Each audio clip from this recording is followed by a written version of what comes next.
Si è tenuta ieri sera presso Palazzo Moroni la sfida padovana per la fascia di Miss Stella del Mare 2017.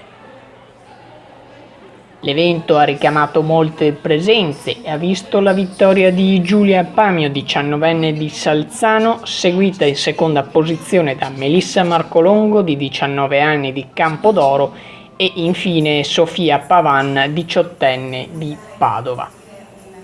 A presentare l'evento Matteo Tosi.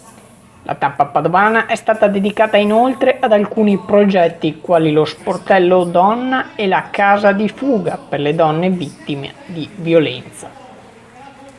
Swishenberg Channel News, Padova.